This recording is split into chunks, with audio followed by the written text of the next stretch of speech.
Hi, everyone. Thanks for joining. Hi, everyone, and welcome to our Epic Events webcast, Upgrading Your Hybrid Event Toolkit. My name is Carlos, and I'm part of the amazing sales team here at vFairs. I'm also joined by my colleague, Candice, and will be your host for today's webcast. Thank you, Carlos. I'm excited to host alongside you for today's webcast with some very special partners who will be joining us for a fireside chat shortly. But before we get started, we wanted to take a quick poll and see how many of you out there are currently using a hybrid toolkit. So when we say hybrid toolkit, we're meaning any type of vendor for your specific hybrid needs. So this could be an AV company, networking service, streaming service, mobile app that you might be using for your upcoming hybrid event. So let us know and submit your poll now.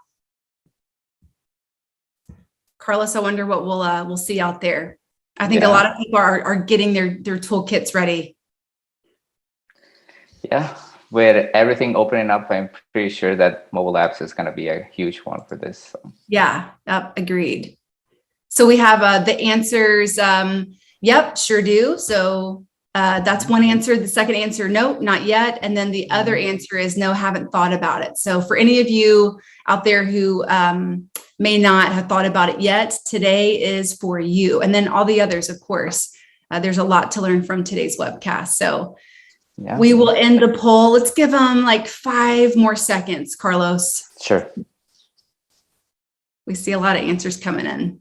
There's like a very close tie between 2 of these. All right, let's see.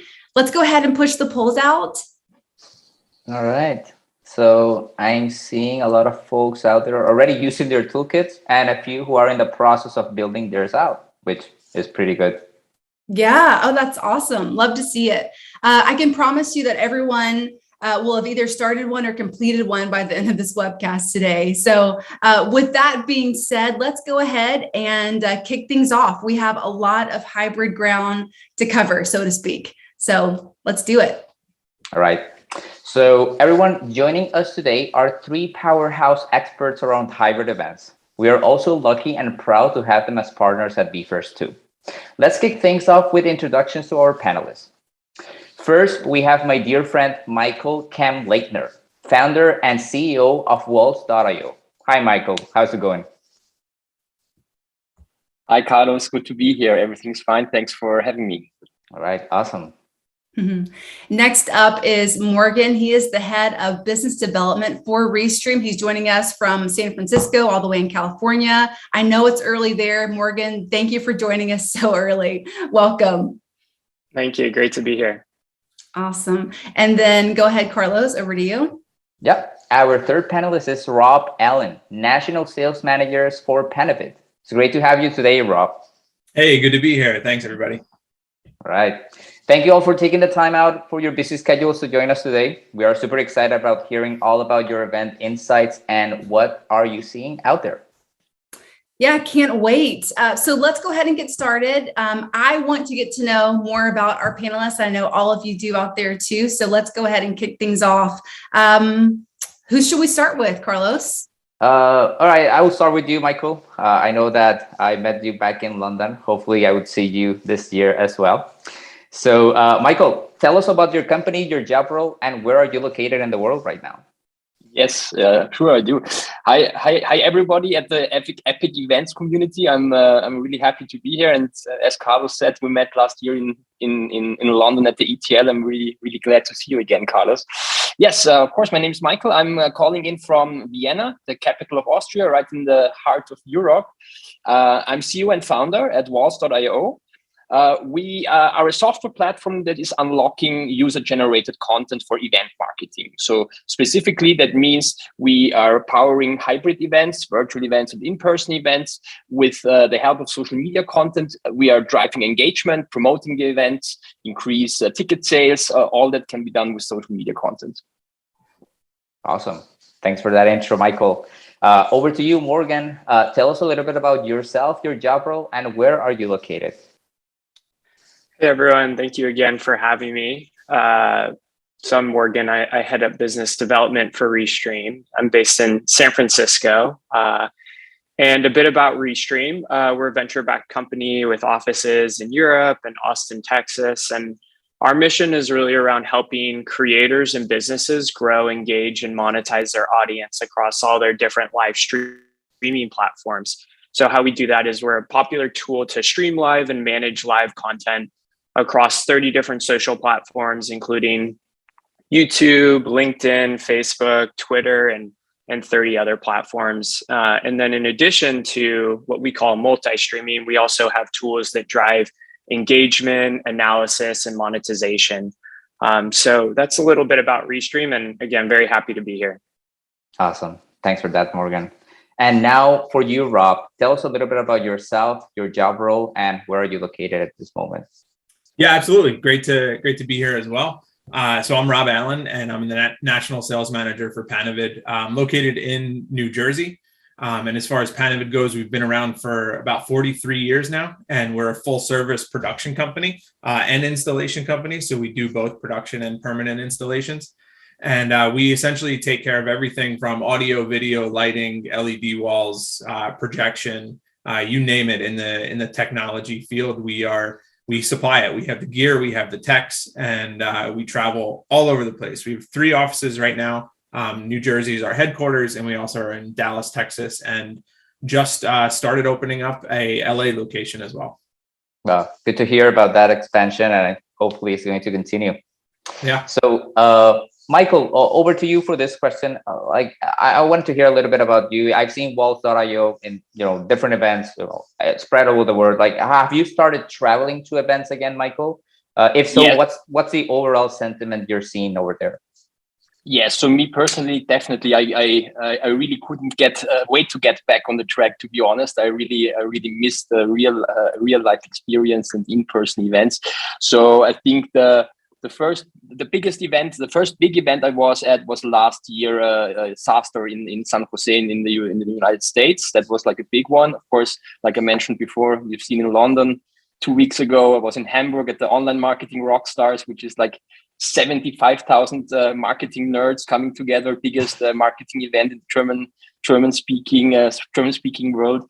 So I would say, like, overall, I think many people, I hope or I feel, are sharing my sentiments. So many people were like really longing and waiting to get back meeting in person, and are honestly excited about this. At least that's how I feel. That's how many of my peers feel, and what most of the conversations I had at these events also reflected.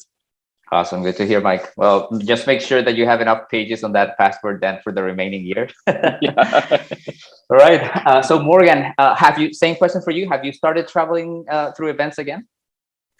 Yeah, I have started traveling to events. I went to GDC Game Developer Conference recently, and I think that the sentiment is, the reason we're having this event. Hybrid events are here to stay, and it's so important for businesses and event organizers to engage folks at the events and also at home, those that are tuning in, and making everyone feel welcome and engaged. So really excited that Restream can play such a big role in that, helping folks feel engaged on the social platforms and also at the events. Yeah, that's amazing. And same question for you, Rob. Have you started traveling to events again? I assume yes, because obviously Panavid is, basically an AV solution, but I would like to hear a little bit from your side. Yeah, absolutely. So we've been, I would say, just in the last probably 7 or 8 months, we've been in so many different states recently with traveling, and it's great to be doing that again. The techs love to see the different cities and experience, all that is. So yeah, we're definitely seeing a big uptick in not only our local events here in New Jersey, but actually traveling to multiple different states for them as well. All right, awesome. And are you planning to go outside the US, or you're basically operating within the US? We have done a few over in Europe. Nice. I would, a handful over the last, not much during COVID, but prior to that, a handful over there where we kind of partner with some companies over there, but a lot of times we'll send over a few techs just for key people and key equipment. Got it. Nice. It can get pretty expensive when you got to ship stuff over there. Yeah. That's why, partnerships are so important from that standpoint. But yeah, good to hear. And going back to you, Michael, how was your business model changed or shifted over the past 2 years? I'm a full fan of Walls.io. I follow you guys. I see all you do. So I would like to hear a little bit more about that evolution on your side. Well, I have some very bad memories about that, to be honest. The thing is, Walls.io, we are doing social media walls for events since almost 8 years now. So that means obviously we started out purely focused on in-person events, right? Like providing social media displays at trade shows, conferences, etc. That was like a big part of our business. So in March 2020, when everything locked down and there simply were no events anymore, that for me as a founder and CEO, that was some quite uncomfortable few weeks, to be honest. Luckily, it turned out very quickly that our product and UGC, social media content, can be utilized not just for in-person events, but it works even better for virtual and later hybrid events. So for us as a company, actually, I can be really thankful for that.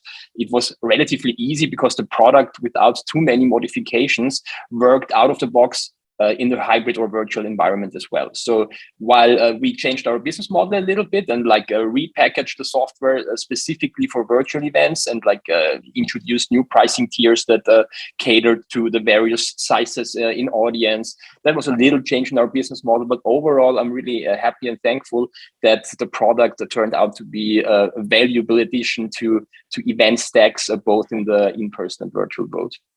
Definitely, it's all about reinventing yourself, right? Yeah, and honestly, I've talked to many other event tech companies, and not everybody we had such an easy time as us. And some of the companies really did an amazing job in turning around their product and reinventing their product completely in just a few months.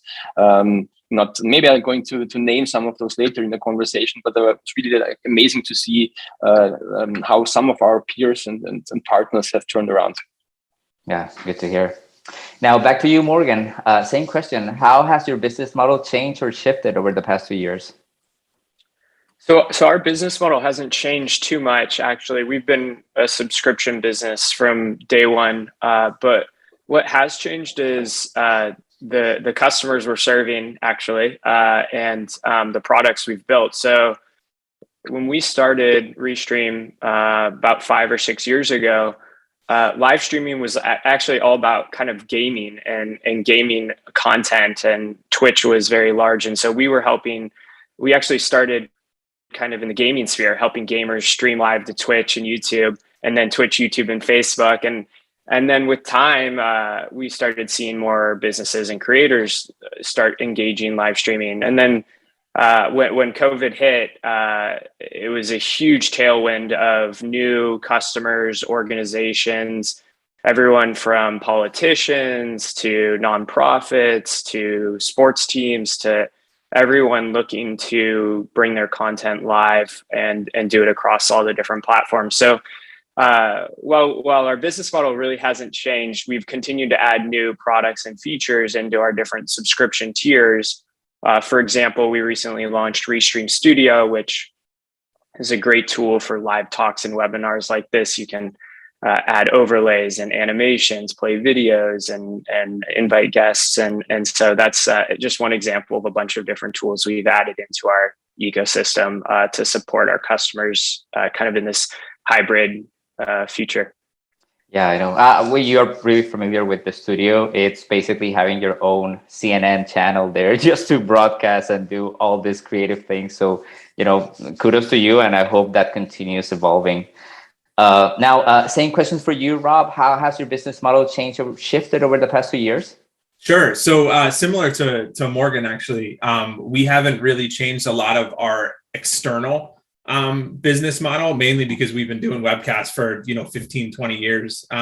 We're big in the pharma market, and that's always been a client of ours who has done webcasts for a really, really long time. So that was something that all of our crews and our equipment were able to handle. But our business model definitely changed in the fact of it turned into a lot more of education to our clients to really explain what the possibilities are. And then on the flip side, we had to internally really change our timing of everything, just because with how events were going, and we're still kind of seeing that now, the last minute requests are through the roof. And, whether that's because people just don't know whether the meeting's actually going to happen, or the approval process is taking longer, whatever that is, the last 2 years, it's been a lot of last minute requests, and we've had to really internally make sure that we're ready for all that. Yeah, great to hear that from your side. So, thank you all for sharing all these insights. Now let's talk more about your specific areas of expertise. So I will hand it over to you, Candice. Thanks, Carlos. Really enjoyed hearing from all three of you and what you're seeing out there with the virtual event and hybrid event landscape. I wanted to talk to each of you specifically about your areas of expertise, just like Carlos mentioned. So Morgan, I first want to start with you with Restream. So as Carlos mentioned, we have used Restream Studio numerous times on our side, of course, with our strong partnership that we have together. We actually used Restream back in February for our first ever customer-facing event awards called Event Tier Awards, and it was an absolute hit. I mean, the interface looked brilliant, seamless, just beautiful. So thank you for that. But I wanted to talk more about with Restream, how does Restream work specifically for hybrid events? Sure. So as I mentioned, kind of our mission is around helping creators and businesses grow, engage, and also monetize their audience across all the different social platforms. And when I think about kind of breaking apart our different products, I'll start with our first product, Restream Studio, which is it's kind of like Zoom on steroids, honestly. It's a great tool for these live talks and webinars and conferences, and you can add overlays and captions, watermarks, lower thirds. You can invite guests. And on the right-hand side, you have this incredible chat aggregation tool that aggregates all the chats that are coming in from all the different social platforms you're live on. So just puts it all kind of in mission control, central command, and it's all in front of you for you and the folks that are also participating in the talk. And then we also have Restream multi-streaming. So that's streaming your content to all your different social platforms. So super easy to add your different social channels. You just log in through Facebook, log in through YouTube. We support 30 plus different social platforms. So cool. Pretty much everything that's out there. And then we also support the ability to stream live to multiple pages on a particular platform. So if I wanted to stream live to vFairs social channels and Restream social channels, and then each of our individual social channels, I could do that all super easily through Restream. We also have like a scheduler tool so that you can schedule pre-recorded video content to go live. So we had talked about once this event concludes, we'll take this video and we can actually stream it live to our different company pages and social platforms. And then lastly, we have a fantastic analytics tool. So it really just aggregates all the analytics across the different platforms into one console. So you can easily see basically how your event's performing, and you can see viewership and attendees and everything that's important in this day and age. I think data is so important around hybrid events now. So that's a little bit about the ecosystem and how we work with hybrid events. Wow, it really sounds very well-rounded with the 30 plus channels and platforms that you work with. Pretty cool. Is TikTok one of them? I'm sure that probably will be a question. Yeah, so great question. So Instagram and TikTok are a little tricky to work with. They don't have what's kind of called like the open API authorization. So you can stream into those platforms. It's just a little bit more challenging. You have to copy and paste some custom RTMP and URLs, but it's possible through Restream. Nice. Love to hear that. What benefits have your customers seen through Restream? I know the benefits that we've seen being on the vFairs side, but what are your other customers seeing and as they broadcast their hybrid events?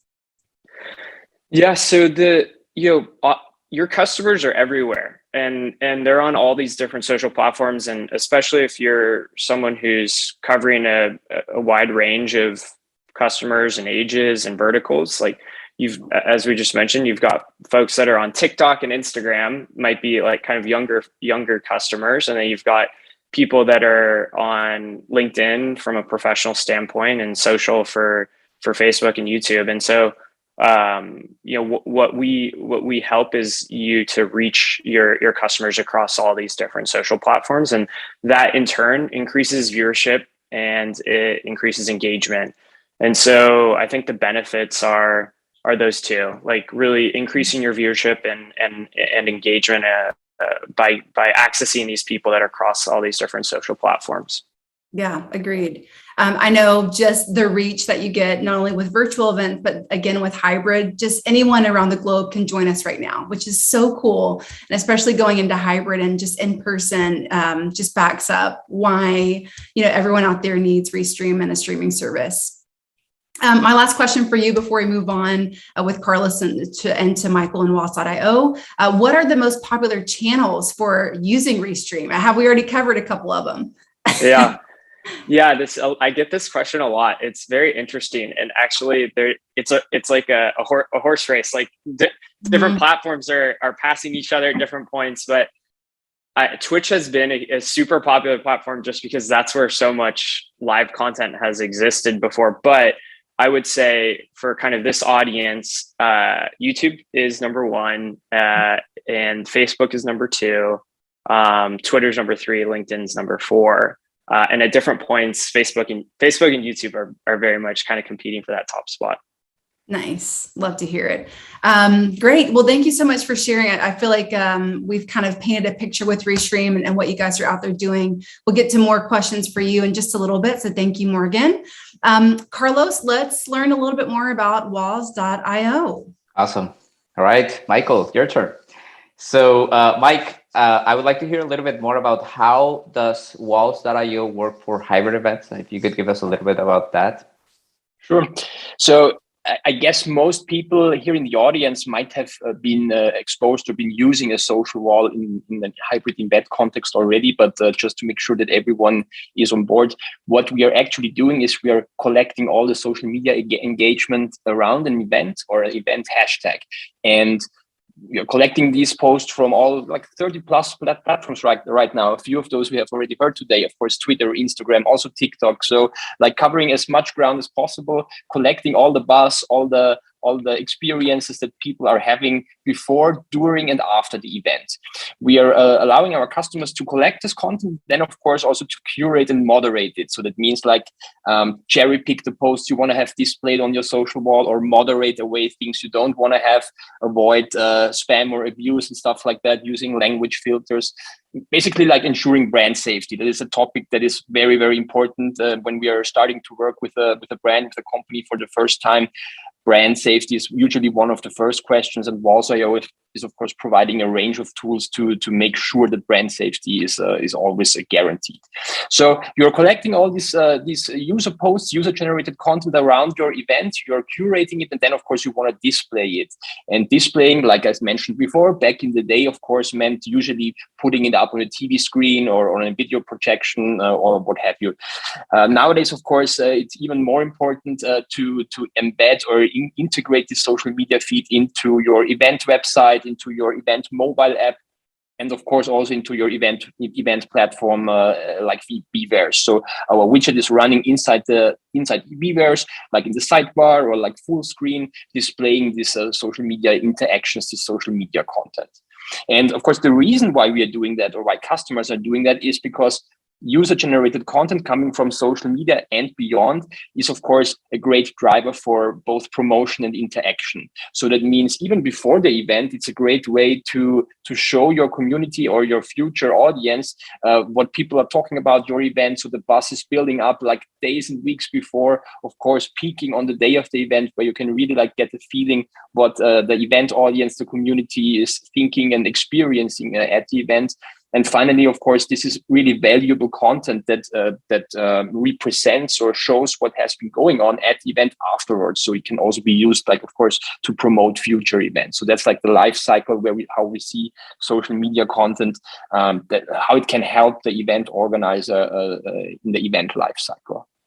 Perfect, Mike. And by the way, you just answered also my second question, which was what kind of role does social media play? But obviously, Walls.io is all about social media, so I will skip that. No. I would like to I would like to double down on that, because of course the question is, yes, we are coming from in-person events, and like I said, it works great or even better in virtual and hybrid events. But I think specifically the role that social media, or more broadly speaking, user-generated content, and I can elaborate why I said more broadly speaking. But the role, I think, is an even more important one, because all these user interactions, these experiences that are displayed and collected, can sort of act like as a bridge between the audience at home, the virtual audience, and the audience at the venue. Because of course, both parts of the audience come together on the social wall. Basically, they're all sharing their experience. So we see that happening a lot. That the social wall is like the bridge between the two walls. I think that's a very specific thing that a social wall can do for hybrid events. Yeah, I really love the fact that in some of these in-person events that we have attended, so Walls.io has like a QR code. The event organizer prints it, has it everywhere, so you can simply scan it and just leave your feedback or post. I mean, for me, that's just amazing, and it's a way to interconnect in person with virtual. So that's a really good thing. I mean, and that's why I said going beyond social media. We are moving away from being purely focused on social media as our single source of engagement or interaction.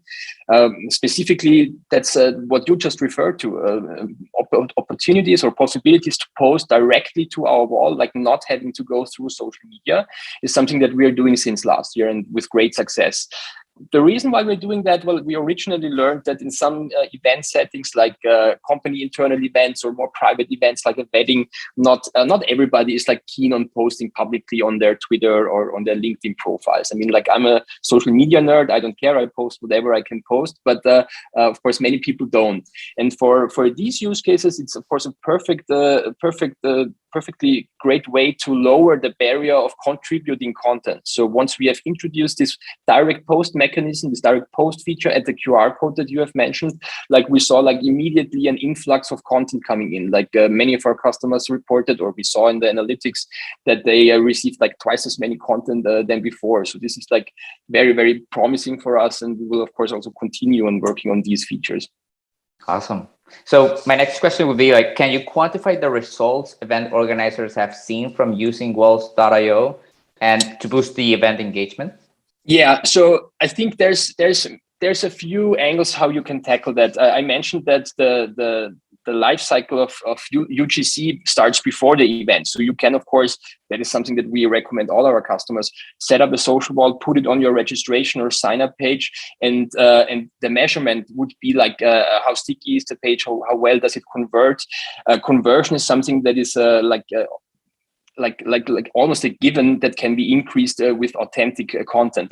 Similar to e-commerce, where you can use Instagram posts of people reviewing a product that drives sales. It's very similar when you are selling event tickets. If you're on your sign out page, include social media content, maybe from the previous event or something like that, that will definitely have a positive impact on your conversion at in ticket sales. And of course, during the events, it's all about measuring how long are people sticking to the event. I mean, I love virtual events. I've like all of you, of course, we have attended countless virtual events in the past 2 years, I'm assuming. But if I'm honest with myself, of course, it's always easy to get distracted. You're starting to emailing next to the event or doing some other work. And what our customers are reporting is having an element in your event that is an additional engagement, next to the video stream, maybe similar to the live chat. I think that Morgan mentioned, you could have this social media feed that is inviting people to stick around longer and to contribute and to interact. So these are two ways. And finally, of course, after the event, it's all about analytics. Obviously, Walls.io also has a reporting included, where it's all about the basic measurement that I would recommend is what percentage of your audience has actually engaged and contributed content. That is basically the holy grail of customer and audience engagement, if you have a good ratio here. Awesome. That's good to hear. And amazing results from social engagement across Walls.io. And by the way, I did saw your last post about the photo booth. You may have seen my photo there. I love interacting with that sort of thing. So thank you for that. Now, cool. I didn't mention the photo booth. I was saving that for the last, for the last round maybe. But you're right. Photo booths are like an extremely popular thing right now, and we are offering that as well. Of course, like allowing people to shoot a selfie and post it to the social media wall. Again, this is great for hybrid because you can do it on your smartphone when you're at the venue. You snap the QR code, post a selfie, but it's the same thing on when you're sitting in front of your laptop and doing it inside the virtual event experience. So the selfies are super, super popular right now. Yeah, definitely. All right, perfect. Thanks for everything, Mike. Candice, let's hear from Rob now. Yeah. Well, first I had to say, Carlos, are you saying that you like to take selfies of yourself? I feel like that's what I'm hearing. I just wanted to warn Michael that there's a selfie of mine on his walls.io software. Sure. Okay. Yeah, Rob, so let's talk a little bit about AV. AV is very near and dear to my heart. I work very closely with a lot of AV companies here, like in the Nashville area, when I worked in the music industry, and I see all the blood, sweat, and tears that you guys physically have to endure on site and behind the scenes, besides loving LED screens. Let's talk about the AV needs and what people really need to focus on, just the core of hybrid events and what kind of equipment they need and how they get started.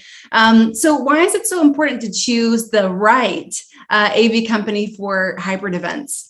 Sure. I mean, when it comes to really any event, choosing the right AV company is super important because they're essentially the team that's getting your message out there, whether it's to people who are there in person or online. Without the right AV team to actually get that out there, get your message out there, or have it be heard or seen in person, it's just not going to happen. So, it definitely is really important to choose the right AV team. And especially in the hybrid world, there are plenty of AV companies out there who are really good at the in-person stuff and really good at the virtual stuff. But when it comes to hybrid, you need that balance of both. You need them to excel in both categories. So choosing the right team is definitely super important. And, what I think what it all comes down to is just making sure that your AV team is actually your partner.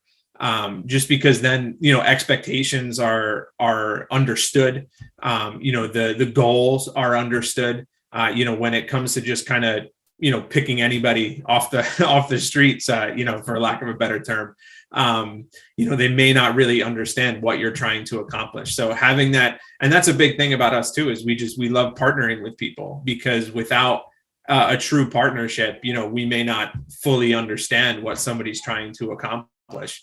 But doing that not only gets the client to understand if they are the right team and the right company to work for, but then it actually builds those relationships. And now, you have a long-term relationship with a client and with an AV partner. Yeah. And it almost seems like the customer and on your side, the AV team, they really become one. That partnership that you talked about too, the trust that you really are giving to each other is very fundamental in how the success of the event actually happens. So thank you for all that you and your team do. The importance of having a reliable AV setup at a hybrid event. I know hybrid events to a lot of customers, it just seems very taxing, very overwhelming to even think of where you start with a hybrid event. I feel like a lot of people are going, of course, more in the direction of hybrid events, but they just don't know where to start, especially when it comes to AV. Like you mentioned, there are thousands of AV, companies spread across, even just here in our local area in the Southeast, but across the United States too. It's very overwhelming. While a lot of AV teams will travel to different states across the country, across the globe, talk to us a little bit about just the reliability and how to find out if this AV team that I am, locking in for my hybrid event is reliable. What questions do you ask? Where do you even start?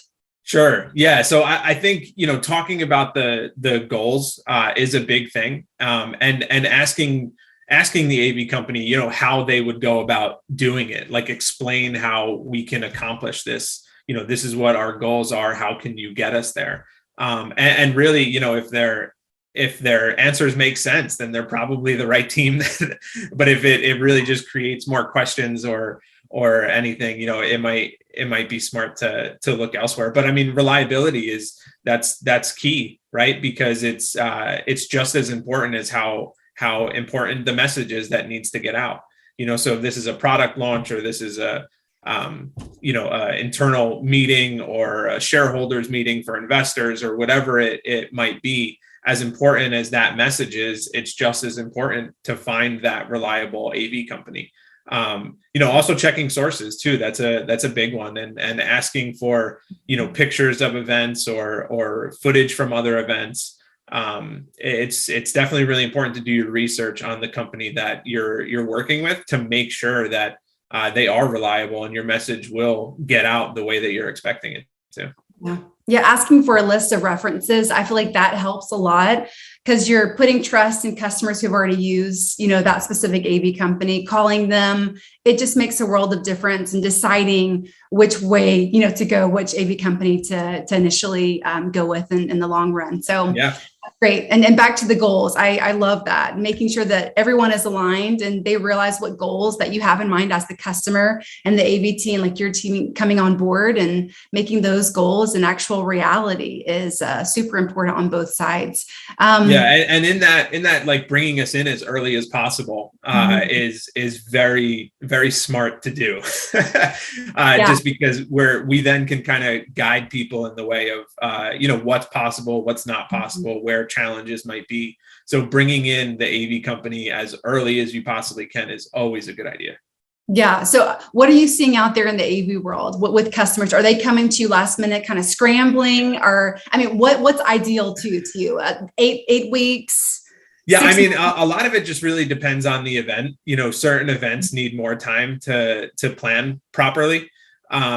But it just, as much time as possible is really what we can really ask for. The last minute stuff, while it is possible to still, pull off, there does, sometimes there needs to be some compromises there. So to avoid that, coming in as early as possible is always the ask. Definitely. So for the areas that you cover as far as AV needs and installations, where do you get most of your requests from? Is this coming from a lot of corporations? Are you, working closely with associations? What to kind of paint the picture there for me? Sure. I mean, it's definitely a mixed bag. We've pretty much been in almost every single vertical, because every single vertical, has meetings, whether it's internal, external, where there's everybody out there that needs AV services when their meetings are happening. So yeah, there's not really one, although I talked about, us being pharma heavy earlier. That's mainly because we're headquartered in New Jersey, and the Northeast is, pharma central. But when it comes to, LA clients, we're doing a lot more of experiential marketing events out there. And, Dallas is a lot more of the corporations. So, it's really all over the place depending on where we end up going. But there's definitely not, one specific industry that we hold to. We've pretty much done meetings and events for every single type out there. That's awesome. And from your client's perspective, what benefits have they gained from using Panavid specifically for their hybrid events? Yeah. So, I mean, I would say the number one reason is that we actually really care about people's events. Like we've been around for 43 years. And the reason behind that is the fact that each and every event we want to be as successful as possible. So, that being said, we make sure that the people that we have are top-notch people. We make sure that the gear that we have is always, up with industry standards, or, making sure that it's all newer kind of gear. Like when, after a few years, we're kind of looking into what's next out there, what's going to help people more. So yeah, we really care about the event itself and being successful, because we know that, people don't just have one meeting and then they never have one again. Right. So our client list is tons of repeat clients, because, they know that they can trust us and they keep coming back to us. And without us caring about the event, we're never going to get that call back. So I would say that that's definitely the biggest benefit. And then, just after that, it's just, making sure that, like I talked about, our gear, we really, our equipment and our people, I would stand by them any day of the week. That's why I love working for this company. So that's always a benefit, because we're always looking into the newest and the latest and the greatest. And you mentioned LED walls before. We made it a point to the LED walls that we purchased would be ones that could stand up against anybody else's walls. And made sure that the quantities that we have could not only fulfill the largest wall that somebody could ask for, but also multiple shows at the same time. So we're really, really intentional when it comes to the equipment and the technicians that are part of our teams.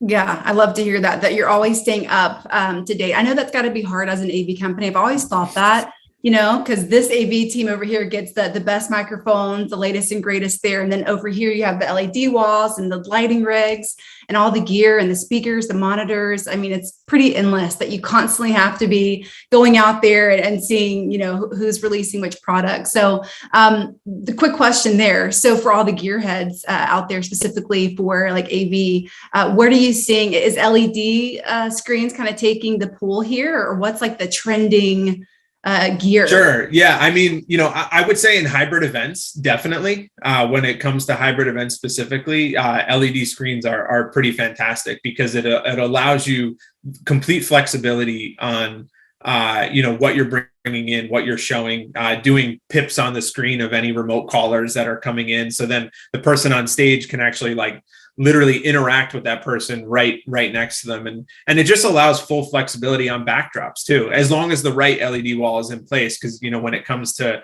pixel pitches and all of that, you can get some really funky video moire on there if you don't have the right LED screen. But I would say in hybrid events, that's a big one. But I don't think projection is ever going to go away. I think that's something that still has its place, especially in, projection mapping on buildings and, fun in-person events and outdoor events and all that kind of stuff. So, I mean, there's a lot of cool stuff that continues to come out. And, so talking with AV companies about what they're seeing again is definitely important, because you may not know what's even possible or what's out there. Yeah, agreed. And love to know that gobo lighting is still a thing. That's so cool. Well, thank you, Rob. I could probably sit here and talk to all of you about each of your areas, especially with AV too. But thank you so much. Carlos, we have 15 minutes left. We have a lot to get to. We have some QA from the attendees. We have 2 Amazon gift cards to give away. But really quick, I think we should do a quick rapid fire with our panelists. What do you think?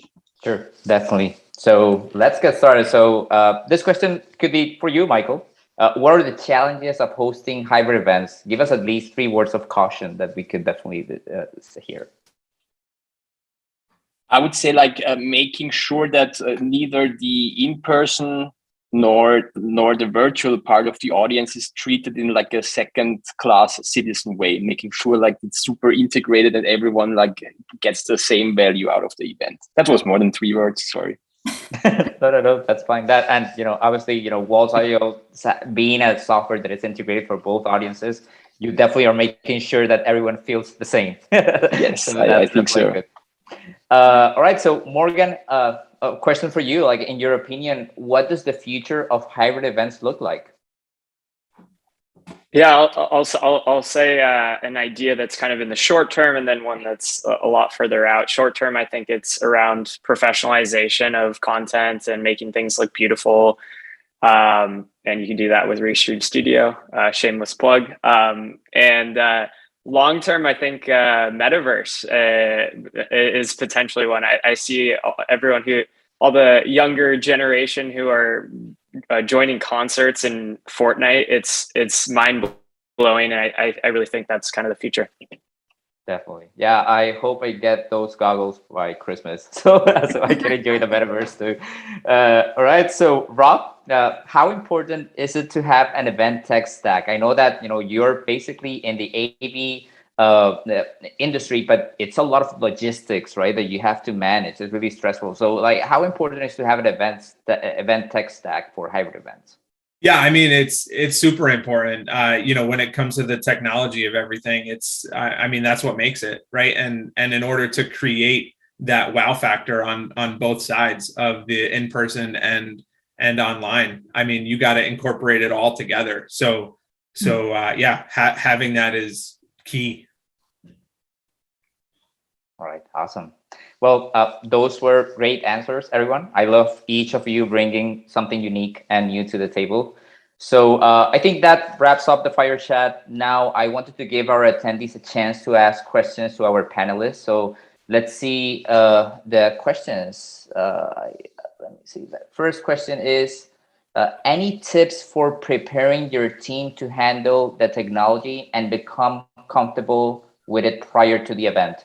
I would let you, Rob, if you want, answer that question. Like, any tips for preparing your team to handle the technology before the event to be comfortable? Sure. Yeah. I mean, I think building in rehearsal days is really important. You know, and having that time prior to the event for people to understand how it's going to work. But also, you know, making sure that there's equipment there like confidence monitors or you know, remote queuing devices or time clocks, anything to make people feel like, you know, they, especially for the remote side, make them feel like it is that live show that they're used to being at.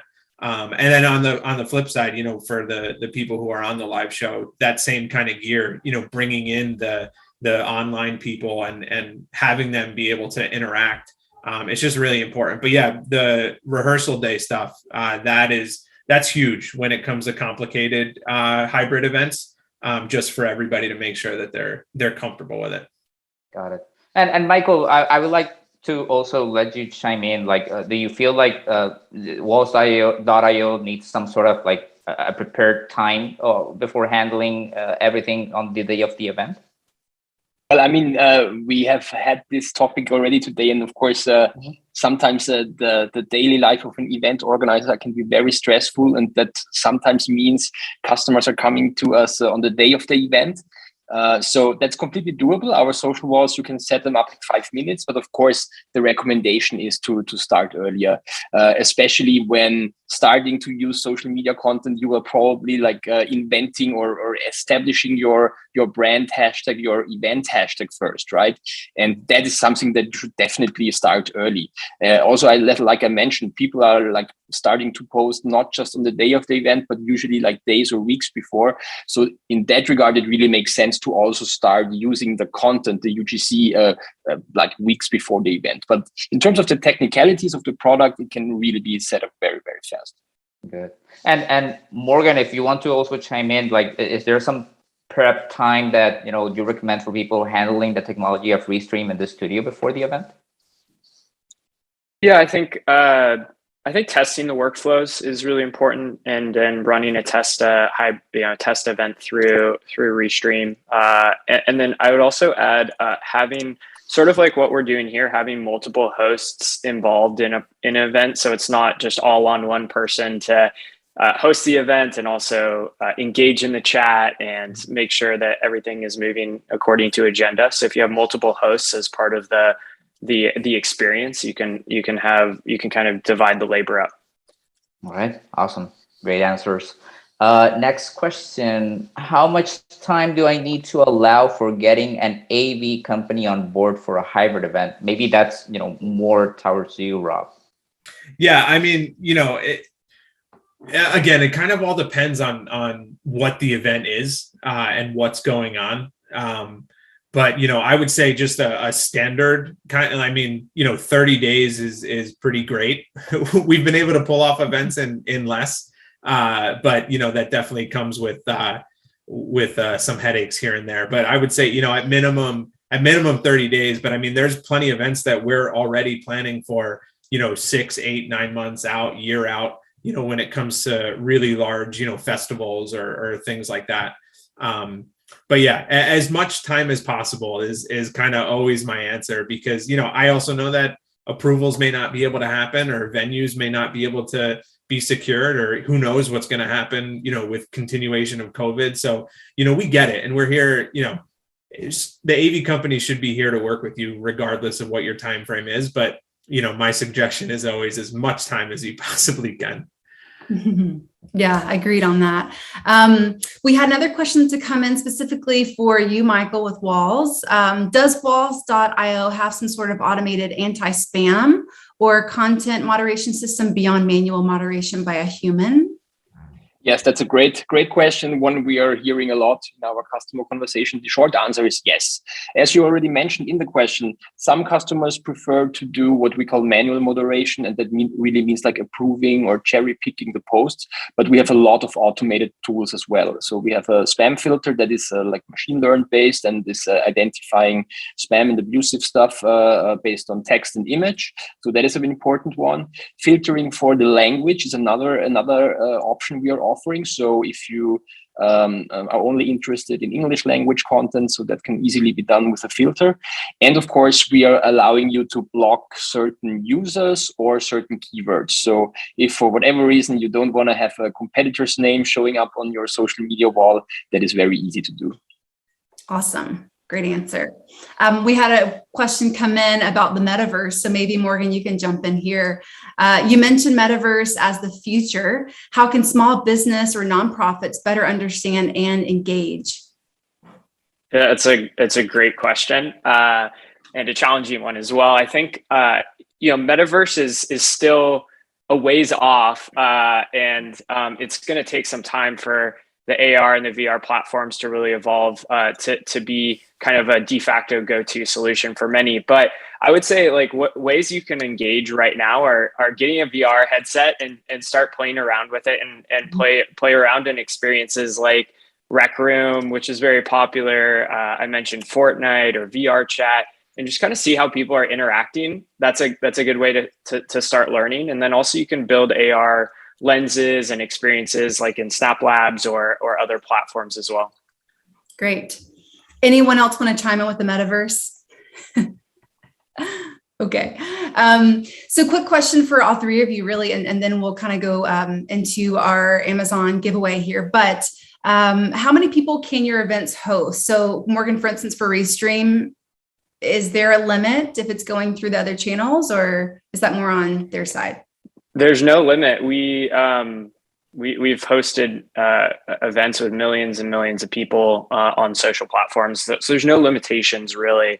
If you are streaming to your own player or you're streaming to your own website, you might need to consider some of the limitations you might have there. But if you're streaming out to your social platforms, there's no limits in terms of viewership or attendees. Great. Michael, for walls, with the social walls?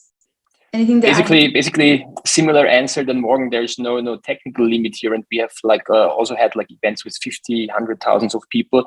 What's interesting, of course, is if you're tracking a super popular hashtag. So I don't know if you're doing a social wall for CES, for example, you would usually be flooded with posts, and the wall would just be scrolling like the Matrix, and you couldn't see anything. And for this, of course, our product is also prepared in this high volume, high traffic situations. The product is automatically throttling, so people can actually read and enjoy the content. So we are well prepared even for the biggest hashtags, the biggest events out there. Perfect. Awesome. Well, I think that's it. Thank you everyone for your questions. Candice, how about we give away those Amazon gift cards already? Yeah, you know me, Carlos, I'm always up for a giveaway here. So thank you all for sticking around with us. I know we have about 6 minutes to go, but wanted to give away a couple of our Amazon $50 gift cards as a thank you for joining us today. So our team has been working to select 2 attendees at random who are still on with us here. So let's do this. All right, the first winner is, drum roll please, is Judy Collins. Thanks for the drum roll there. Judy, congratulations on winning your $50 Amazon gift card. I can think of a million things that I would spend that on right now. So congrats. Hope you get something nice on Amazon. And our second winner for the giveaway is Nicole Bowden. Nicole, congrats on winning your $50 USD Amazon gift card. We will be in contact with both of you shortly after the webcast concludes with your specific Amazon redemption card. So please be looking out for that from us. But there we go. There's the giveaways, Carlos. Awesome. Well, I wanted to sincerely thank our panelists, Michael, Morgan, and Rob, for their incredible insights of hybrid events. It was an honor to have you all. If you want to learn more about vFairs, you can start your sponsorship, monetization of events, and start driving big online audiences to your events. Feel free to reach us out at sales@vfairs.com. And as a reminder, we will be having our upcoming Discover Next on June 15th. So please feel free to scan the QR code, register for yourselves, and obviously you will be able to also enjoy shows and surprises for everyone. Now, you will also be receiving a follow-up email that will include the on-demand link of the webcast, so you can go back and listen to it again. Now, thank you everyone again. Have a wonderful rest of your day. Thank you, everyone. Take care. Thank you. Bye, Goodbye. everyone. Thank you. Bye. Thanks, everyone. Bye-bye. Bye-bye.